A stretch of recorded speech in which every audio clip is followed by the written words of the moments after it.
Good afternoon. My name is Kathy Gordon.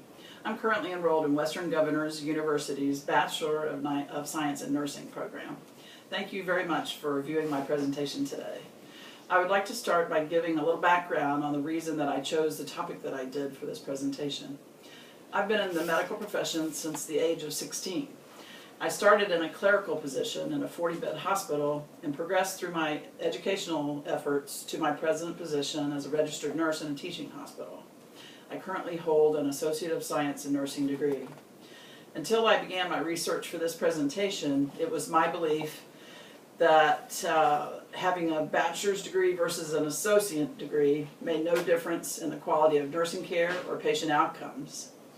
Today I'll present my findings that support my thesis statement, which is that hospitals who employ a higher percentage of registered nurses with a baccalaureate level of nursing education have lower mortality and morbidity rates and shorter hospital length of stay. The first main point I will cover is that hospitals have lower morbidity and mortality rates when they employ a greater percentage of RNs with a bachelor's level of education. The second point is that the length of stay for hospitalized patients is also significantly reduced in hospitals that employ baccalaureate-prepared nurses at a higher number. At the conclusion of my presentation, there will be plenty of time for audience questions. The first nationally recognized study related to nurse education levels and patient morbidity and mortality was published in September 2003 in the Journal of American Medical Association by Dr. Linda Aiken. Prior to that, a lot of research had been done regarding how nurse staffing levels affect patient outcomes, but very little had been done to study the effect of nursing education. Dr. Aiken's study tested whether hospitals with higher proportions of direct care registered nurses educated at the baccalaureate level had lower mortality rates and lower rates of failure to rescue, which means death in patients with serious complications in a population of patients who underwent common surgical procedures. The conclusion of that study was that a 10% increase in the proportion of nurses holding a bachelor's degree was associated with a 5% decrease in both the likelihood of patients dying within 30 days of admission and the odds of failure to rescue, which is death from a serious complication. A subsequent study by Dr. Aiken, published in March of 2013, also found that a 10-point increase in the percentage of nurses holding a bachelor's degree in nursing within a hospital was associated with an average reduction of 2.12 deaths for every 1,000 patients, and for a subset of patients with complications, an average reduction of 7.47 deaths per 1,000 patients. A third study by Dr. Mary Bleegun, published in the Journal of Nursing Administration in February 2013, concluded that hospitals with a higher percentage of RNs with a baccalaureate degree had lower congestive heart failure mortality, lower rate of decubitus ulcers, lower rate of failure to rescue, lower rates of postoperative deep vein thrombosis and pulmonary embolism, and also had shorter hospital lengths of stay. The most recent research I found regarding this topic was in The Lancet, published in May of this year. The article was entitled "Nurse Staffing and Education and Hospital Mortality in 9 European Countries, a Retrospective Observational Study."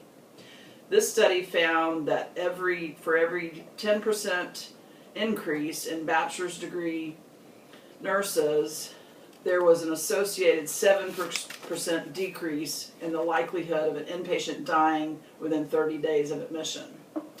As I've discussed so far, multiple studies have shown that a higher percentage of baccalaureate-prepared nurses have in hospitals show lower hospital mortality rates. One of the studies I mentioned was with Dr. Linda Aiken as the principal investigator, in which she investigated educational levels of hospital nurses and surgical patient mortality. This was considered actually the landmark study on the topic. Here I've created a table that shows the association, the statistical data from that study.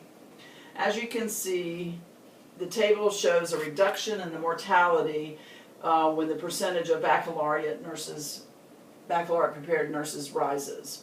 Also, the studies on the chart show that the data regarding failure to rescue, which refers to death arising from surgical complication, also shows a decrease when the percentage of bachelor's prepared nurses rises.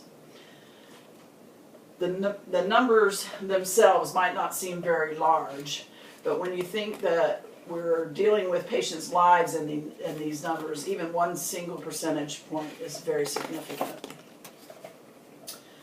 While morbidity and mortality rates get a lot of attention from the public for obvious reasons, hospital lengths of stay is a subject the general public knows little about. Longer lengths of stay in the hospital lead to multitudes of complications. Pressure ulcers, catheter-associated urinary tract infections, pneumonia, muscle weakness and deterioration are just a few. To my second main point, studies have shown that hospitals that have a higher percentage of registered nurses with a bachelor's level of education have significantly decreased lengths of stay.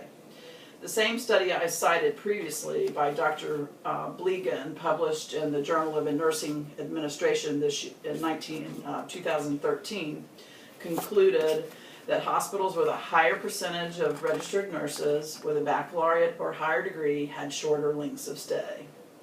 Another study published in 2008 in Psychiatric Services showed that the length of stay for patients with serious mental illness was shorter in hospitals with higher proportions of baccalaureate-prepared nurses. The specific reasons for the lowered mortality and morbidity rates being associated with a nurse having a higher level of education is unclear. Registered nurses are on the front lines of patient care, however, so they continuously assess and monitor a patient's condition, identify changes that could indicate clinical deterioration, and they also intervene early. Bachelor's prepared nurses are at their education level. It goes beyond the basics that an associate degree nurse receives and includes critical thinking, leadership, case management, and health promotion. In conclusion, hospitals that employ a higher percentage of baccalaureate prepared nurses have lower morbidity and mortality rates and shorter lengths of hospital stay. The Institute of Medicine's 2010 report on the future of nursing, Leading in Change, Advancing Health, recommends that the proportion of nurses with baccalaureate degrees be increased by 80% by the year 2020. The research I've conducted for this presentation supports this recommendation. Open up the floor now for any questions from the audience. I have a question. You mentioned that you have an associate's degree and are a registered nurse. Do associate degree prepared nurses take the same license exam as a baccalaureate prepared nurse? Yes, that's a very good question. All candidates to be a registered nurse in the United States take it's called an NCLEX, which stands for the National Council for Licensure Examination. It's a one-day computer exam, and everyone takes the same test. Okay. Is there a difference in pay for a baccalaureate prepared nurse compared to an associate prepared nurse? That answer would vary greatly by state, and even within a state, it would vary greatly by institution to institution. My current employer, for example, has a clinical ladder program, which has 4 levels.